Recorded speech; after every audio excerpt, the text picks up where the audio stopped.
एक नगर में एक लालची आदमी रहता था। अपार धन संपदा होने के बाद भी उसे हर समय और अधिक धन प्राप्ति की लालसा रहती थी। एक बार नगर में एक चमत्कारी संत का आगमन हुआ।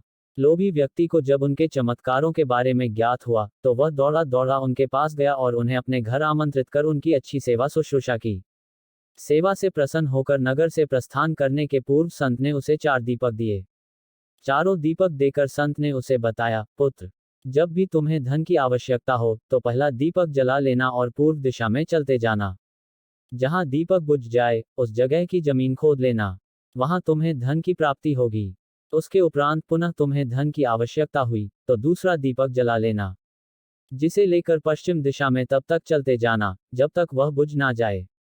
उस स्थान से जमीन में गड़ी अपार धन संपदा तुम्हें प्राप्त होगा।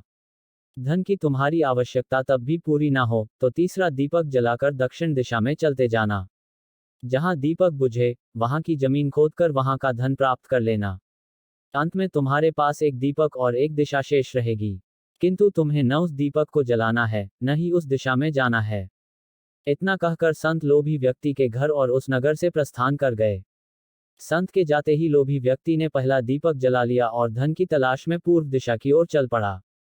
एक जंगल में दीपक बुझ गया। वहां की खुदाई करने पर उसे एक कलश प्राप्त हुआ। वह कलश सोने के आभूषणों से भरा हुआ था। लोभी व्यक्ति ने सोचा कि पहले दूसरी दिशाओं का धन प्राप्त कर लेता हूं, फिर यहाँ का धन ले जाऊंगा। वह कलश वहीं झाड़ियों में छुपाकर उसने दूसरा दीपक जलाया और पश्चिम दिशा की ओर चल पड़ा। एक सुनसान स्थान में दूसरा दीपक बुझ गया। लोभी व्यक्ति ने वहां की जमीन खोदी। उसे वहां एक संदूक मिला जो सोने के सिक्कों से भरा हुआ था। लोभी व्यक्ति ने वह संदूक उसी गड्ढे में बाद में ले जाने के लिए छोड़ दिया। अब उसने तीसरा दीपक जलाया और दक्षिण दिशा की ओर बढ़ गया। वह दीपक एक पेड़ के नीचे बुझा। वहां जमीन के नीचे लोभी व्यक्ति को एक घड़ा मिला जिसमें हीरे मोती भरे हुए थे। इतना धन प्राप्त कर लोभी व्यक्ति प्रसन्न तो बहुत हुआ, किंतु उसका लोभ और बढ़ गया। वह अंतिम दीपक जलाकर उत्तर दिशा में जाने का विचार करने लगा, जिसके लिए उसे संत ने मना किया था। किंतु लोभ में अंधे हो चुके व्यक्ति ने सोचा कि अवश्य उस स्थान पर इन स्थानों से भी अधिक धन छुपा होगा जो संत स्वयं रखना चाहता होगा। मुझे तत्काल वहां जाकर उससे पहले उस धन को अपने कब्जे में ले लेना चाहिए। उसके बाद सारा जीवन मैं ऐशो आराम से बिताऊंगा। उसने अंतिम दीपक जला लिया और उत्तर दिशा में बढ़ने लगा। चलते चलते वह एक महल के सामने पहुंचा। वहां पहुंचते ही दीपक बुझ गया। दीपक बुझने के बाद लोभी व्यक्ति ने महल का द्वार खोल लिया और महल के भीतर प्रवेश कर महल के कक्षों में धन की तलाश करने लगा। एक कक्ष में उसे हीरे जवाहरातों का भंडार मिला, जिन्हें देख उसकी आंखें चौंधियां गई। एक अन्य कक्ष में उसे सोने का भंडार मिला। अपार धन देख उसका लालच और बढ़ने लगा। कुछ आगे जाने पर उसे चक्की चलने की आवाज सुनाई पड़ी। वह एक कक्ष से आ रही थी। आश्चर्यचकित होकर उसने उस कक्ष का द्वार खोल लिया।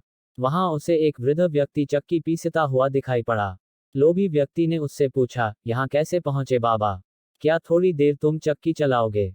मैं जरा सांस ले लूं, फिर तुम्हें पूरी बात बताता हूं कि मैं यहाँ कैसे पहुंचा और मुझे यहाँ क्या मिला। वृद्ध व्यक्ति बोला। लोभी व्यक्ति ने सोचा कि वृद्ध व्यक्ति से यह जानकारी प्राप्त हो जाएगी कि इस महल में धन कहाँ कहाँ छुपा है, और उसकी बात मानकर वह चक्की चलाने लगा। इधर वृद्ध व्यक्ति उठ खड़ा हुआ और जोर जोर से हंसने लगा। उसे हंसता देख लोभी व्यक्ति ने पूछा, ऐसे क्यों हंस रहे हो? यह कहकर वह चक्की बंद करने लगा। अरे अरे, चक्की बंद मत करना, अब से ये महल तेरा है।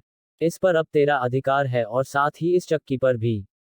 ये चक्की तुम्हें अब हर समय चलाते रहना है, क्योंकि चक्की बंद होते ही ये महल ढह जाएगा और तू इसमें दबकर मर जाएगा। गहरी सांस लेकर वृद्ध व्यक्ति आगे बोला, संत की बात न मानकर मैं भी लोभवश आखिरी दीपक जलाकर इस महल में पहुंच गया था।